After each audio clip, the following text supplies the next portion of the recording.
We all had pressure, and I went up thinking like we have to perfect this. We did not expect it, and I think best things come when it's unexpected.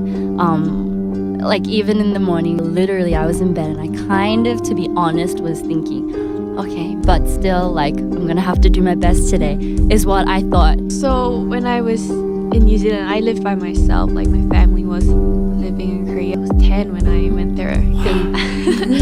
And so by the time I turned 14, 15, my mom wanted me to actually move me to the States, like I think in Florida. Yeah, she had plans to move me. Yeah, we actually took a trip to Florida, saw the school, saw the place that I would live in, and it hit me like I don't want to live by myself in Florida, not knowing what I want to do. And I started thinking what I want to do, and it was really like I was like out of there. I was like, I want to do music. I want to like learn how to dance and stuff like that. So I told my mom, instead of going to a new school, why don't I just come home and do something that I would enjoy for the rest of my life? And she was supportive with it, and that's how it all started. An audition, and I was like, I don't even know if I was qualified. So I was like, is that even a question? Like, can I? Like, am I allowed to? Like, but it was funny because I was like, yeah, okay. And then my parents had a whole fight about it. Like, mum was worried, but in the end, they decided to be really, really supportive of it. And I flew all the way from Melbourne to Sydney to take the audition, and I got it. So yeah, they flew with me to Korea, but then after they dropped me off, they had to come back to Australia because they've got their jobs there and everything. So that's when these girls became my like family, and they really, really stuck by me through all those times. It's cool. 16 years old.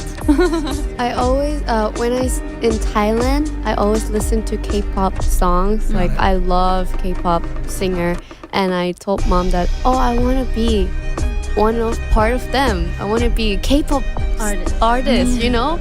Thankfully, the YG, they have an audition in Thailand, and same as you. And then I just got in, and then she flew over. Yeah. To a country where she couldn't speak the language at all. At all, just only 안녕하세요. That's it. Yeah. For me, it was like this drive. Like, I was like, I cannot fly all the way back to Australia without making this work. Like, I felt like it was a fight against myself because it was really, really difficult, to be honest, you know, being away from family, and I was so young. I had never slept outside of my house for like more than 2 weeks. You know, at that age. Yeah. But I had to just leave, and the culture wasn't like fully like in my blood yet.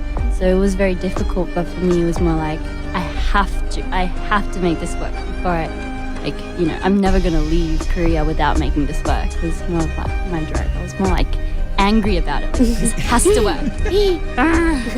Kind of just dropped everything that we were doing. Like our whole life just changed overnight, and they put us into these groups of girls and just survive, like do like a survival thing every month. And some people just go home after a month, some people go home after 3 years. It's so different, and to see some of the girls that I trained with go home just made me more like motivated. Motivated, because we all had one dream, and it wasn't an easy thing to just stay there and go on with what we want to do. So I think just from there, I don't want to go home. That's all. That was the only thing on my mind.